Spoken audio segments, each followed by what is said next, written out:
Hello. Today I want to talk about analytics and how they're transforming the role of the CFO in revenue creation. And I'm going to start with the sales team. The sales guys, they get all the love. They're the front of the house. They add to the top line. And I always envied the sales guys, honestly, with their coiffed hair and their fancy suits and their big expense reports and travel budgets and cool cars. I'm sure sales guys all have cool cars, right? Meanwhile, finance guys, we're back in the back office with our 9 key calculators. We're deep in the bowels of Excel, building out nested if statements that are a mile long. We're wearing those green visors, and we've got a stack of those salespeople's expense reports this tall that we're working through. Meanwhile, we're labeled a cost center. But what if we could change that? What if we could be as cool as the sales guys? We could trade in those green visors for some cool shades in a sports car. I think about the old school CFO. The old school CFO is a historical record keeper. They're a mile deep and an inch wide, meaning they know the intricacies of tax law, but they're not focused on the business. They're just counting the beans. They've got manual processes. Everything's about the monthly close, and it's just more of a backward looking role. However, the new age CFO is a true partner to the CEO. They're providing strategic direction. They're forward looking. They see the big picture. They're able to tell stories with data. They're financial operators. They're intimately aware of what's going on in the business, and they're the single source of truth. And we have the power today of data and analytics. So, with that, why finance? I mean, if you think about it, we're the OG business analysts. We've been doing linear regressions in Excel for years. We sometimes do polynomial regressions. Some of us have even gone so far as to use AIC or BIC in R to tune a model to hope that we can really nail that 3-year forecast. Whether your company's already using business intelligence, analytics, or data science, it's up to you, the CFO, the finance person, to get into this game. It's the future of business. Now, there's a million ways you can improve your business by becoming data driven. But in the interest of time today, I'm only going to talk about 4 of them. And these all have a direct impact on revenue. First, I want to talk about price optimization and elasticity. So yes, the marketing guys own pricing. I mean, it's technically in their job description, I think. But if your pricing is only based on what your competitors are doing or what you've historically been doing, it might need a little more analysis. And I'm talking about the kind of analysis that a numbers guy or gal could bring to the table. If we get a little more scientific with this, we could do a market basket analysis where we use purchasing data to look at the client's purchasing history and see what items are purchased together. We can break down the purchases over time. And instead of starting with a hunch, which that's always a fine place to start, but turn that into a question or a hypothesis. When are customers more apt to spend or be responsive to discounts? What if we discounted extended contracts, not when our fiscal year ends, when we're trying to make our numbers, but when our clients are making their budgets for next year? Would they be more willing to sign if we could lock them in to a long-term contract at a discount? These are all great questions, and they're questions that can be answered with data. So I don't know the answer now, but with data, we can look at and compare what's happened historically and make plans for the future. And this is where finance can step in with some of this modeling and understanding. The next area I want to look at is customer churn and retention.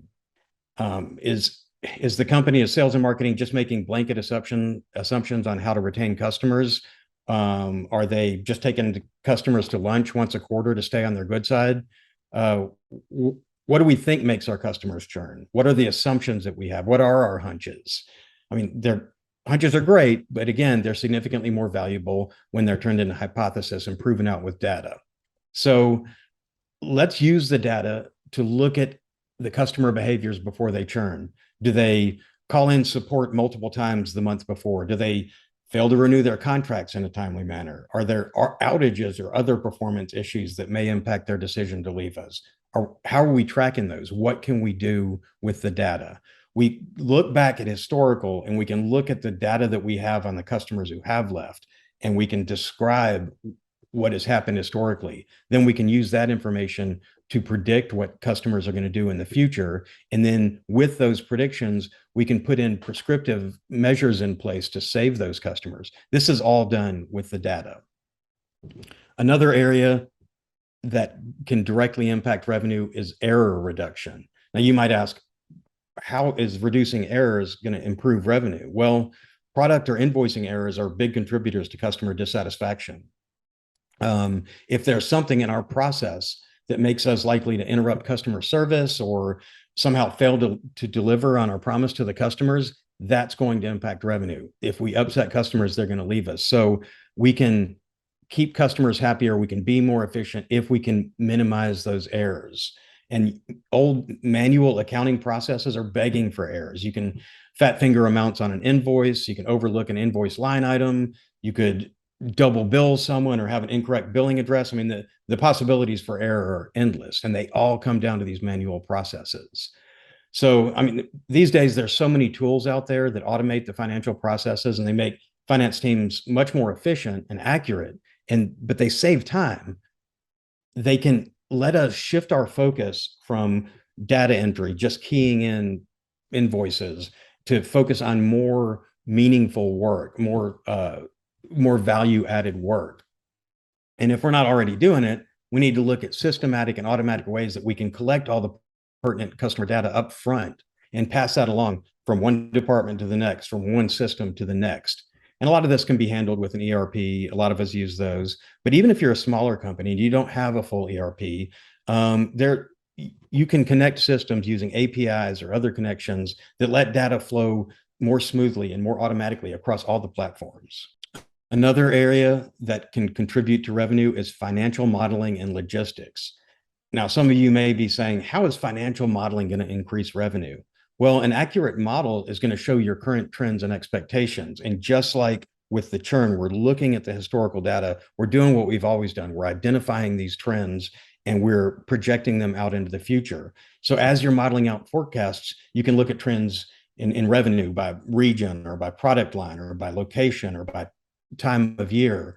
And you have to understand, just as we do in all of our modeling, you have to understand your existing business before you can improve upon it. So the data is going to show you where the weaknesses are. As you look at those trends, it's going to tell you the early warning signs of where you need to be focused.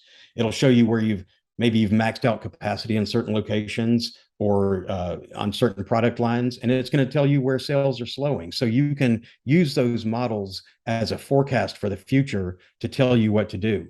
So if you had a KPI that measured maybe sales by person, and you could identify that your Wichita office is maxed out, but they're understaffed, you could in that model say, hey, we can improve revenue here by bringing in another salesperson. And then you could predict based on current data of when you need to hire a new salesperson, how long their ramp up should be, and how and when they'll impact revenue. You can use this modeling to get ahead of the curve.